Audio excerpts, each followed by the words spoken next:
Welcome back on the channel, guys. S24 Ultra here on the left, S23 Ultra, and I got a comment on my One UI 6.1.1 versus One UI 6.1 animation video where apparently I've used a different grid on the home screen, which I think is actually a totally valid command. So hence, here I'm going to redo the animation testing, but also this time I'm going to show the refresh rate on the screen that is enabled from the developer's option to just understand better what is happening with these both phones. The S23 Ultra on the right is running still on the One UI 6.1, and I also returned the original home launcher, not the one that was borrowed from the One UI 6.1.1, which actually made things a bit better in the animation domain. So this here is stock latest and greatest. This here is the S24 Ultra running the latest One UI 6.1.1. By the way, some nice features. You can check my full video here.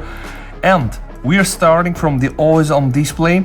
As you can see, 24 Hz. Now, 2 years ago, Samsung made this famous claim that apparently the screen can also go down to 1 Hz, but this is only in selected scenarios, and honestly I never seen something below 24, and I've seen this on other phones, but 24 is the starting point. If I double tap on the always on display, this is gonna get interesting. We're gonna go to the lock screen, and you can see it's also interesting because it seems that both phones are really handling refresh rate in a different way. Of course, the S24 Ultra has a more updated display, and you can also, by the way, check this anti-reflective coating. I think this got a lot of coverage and it's really a great feature. Okay, see 24 here, I tap on the screen, we get to 80, I double tap on the screen here, we get to 96. So it's a different implementation, also different LTPO technology, I guess, different screens. And now we are on the home screen, guys, and this time I'm making sure to be using the same settings, the same grid settings for the home screen and the apps grid and the folder grid, because I acknowledge this comment was really true, hence this video. So the first thing I'm going to show you guys what happens here. See, the moment the phone starts to kind of like discover my hands, I'm even not sure if this is really like this, but see, when I start to hover in, we get this 24 to 120 blitz. If I just like ever slightly touch the screen, we're gonna go immediately to 120, which is good. 120 is the highest refresh rate we want. And I'm gonna also start with something non-traditional that I usually show in my videos, but later on the videos. The problem with some of the apps like Instagram is when you scroll through them and browse them, they're 120, but the moment you invoke the viewfinder, yeah, it's gonna get like this. And this animation definitely choppier on the S23 Ultra. Now I don't blame Samsung, I don't even blame Android. It could be something from Meta, because the implementation in iOS is just flawless. You can see this is not perfect, and the reason for me is the fact that we drop from 120 Hz to 60 Hz, and hence we get like this. And also the closing animation can be a bit choppier here. Also, this is a One UI 6.1.1 animation revisit, as I'm using my phone almost like 1 week right now. What I wanted to share is on the camera, because the moment I go from 120 on the home screen and I open the camera, we also immediately go to 60 Hz. But you can see that there is no noticeable drop, by the way. So again, it seems that the issue is not really with Samsung or One UI or even just Android. It could be something from Meta. But okay, we are here now on the main screen. So one swipe to the right will give me my Google Now, which is something that I use on a daily basis. Going outside, standard navigation. All right, going up will show me the up drawer. Okay, everything very smooth.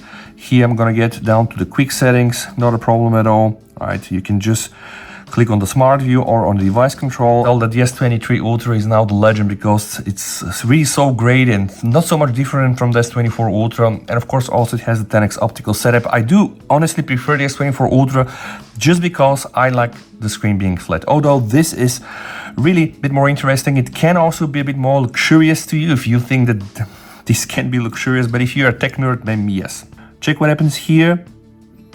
Okay, not a problem at all with this animation, I guess. One more time.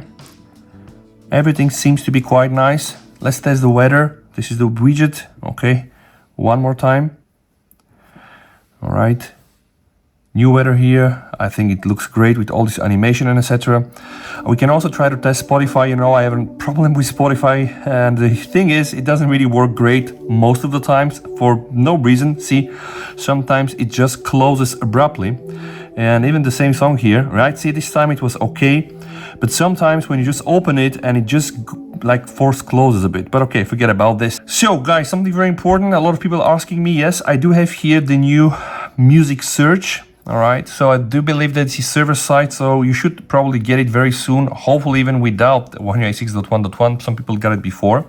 Now, let's check the recents menu. All right, all nice and no problem at all. What I can do right now, I'm gonna close all the applications, also gonna clear all the notifications. So now for the opening, all right.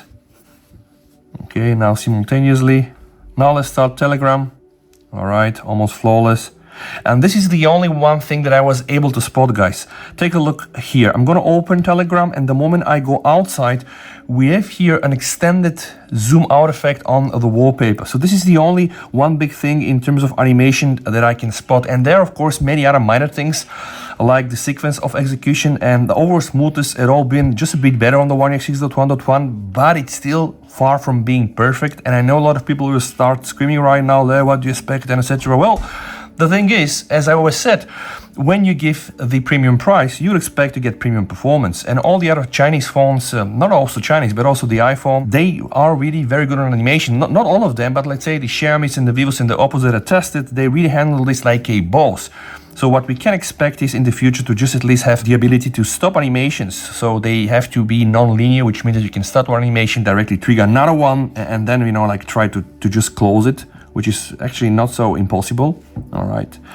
Else, I think in terms of operation and smoothness, both phones now are very similar, but let me just continue with apps opening.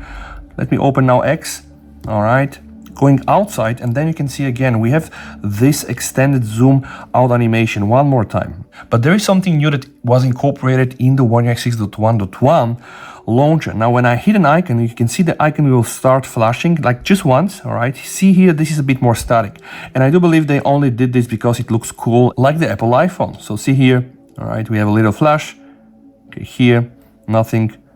Right, all the icons here, they just get that little flash and then they continue. So now go to settings, all right. Settings animation, mostly the same, no big changes whatsoever. Of course, we have a new menu here that is called the Galaxy AI. The Galaxy AI will now have a bit more things like the chat assist and the interpreter and note assist, photo assist, health assist. You can please check my video. I reviewed most, I do believe most, if not all, the One UI 6.1.1 features that kind of like really make sense. Some of them are really very, very nice. Okay, something else that I wanted to check with you guys while I'm here. Let's open Good Guardians. In the Good Guardians, there is something called the Memory Guardian that will usually show you the allocation of the memory and also like kind of the split.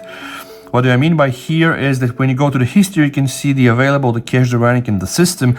And I always like want to compare these things because it's important to understand what is happening. And as you can see here, like it's a bit different. And what I'm saying is I'm using these phones on a daily basis, both of them in a very, very similar way. Let's try to see what the apps can do in the multi-split. All right, it's pretty much the same. So, all right, so let's just do like that. Okay. And we can see it's all running 120. All right, 24. So every time I just tap the phone, we are to 120, which is actually not that bad at all. But sadly, not all of these things are so great. For example, on the S23 Ultra with the One UI 6.1, we have a Smart Select, right? And I can just go here and tap this and boom, and then I'm going to be able to just do a GIF out of it. And this is going to work so flawless. And of course, I can move around the screen or just move this the way I want. This is a bit different, okay? So here Smart Select is kind of like upgraded, but in the same time, one of the most important functionality is love, because right now you are not just able to resize it like the way you want and just do like this. So for example, even if I want to take a GIF, I cannot do it from here. And also Smart Select doesn't really work so well with the one-hand operation plus, which is just a pity. Yeah, let's hope they bring it back. But as some of you said, if they remove it, why the hell will they even bring it back? And now guys, the last point is this video, I want to address the battery life. And I'll be honest with you guys, this is not being the best experience. Now, what do I mean by this? Well, let me tell you, I usually do one and the same thing every day from Monday to Friday, wake up, get the phone, use it, of course work.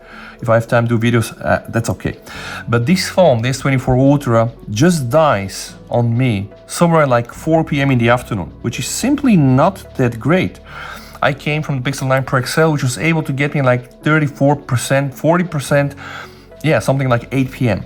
So definitely battery life wasn't that great. I also deleted the cache partition, optimized all the apps. You can check the video here, right, if this will make any difference. But so far, it's been the case that I need to charge the phone twice, which is actually not great because I leave it up on my charging desk during night, so I use actually 2 of them. It's either that one from Samsung or even this one from Banks, which is even better, all right, with cooling and stuff like this. RGB, very nice. You can check my video here. I pick it up in the morning, use it, and specifically when I'm outside, mixed 4G. I don't even use 5G, 4G, and then Wi-Fi, and I do some pics and photos and videos. Well, yeah, this is not really being great, and I hope that this is only gonna get better, but I don't know at this point of time. Also, we are waiting for One UI 7, so apparently a lot of stuff coming there. Let me know what you think down below in the comments, guys, and thank you so much for watching. Stay safe, we'll see you over, and bye.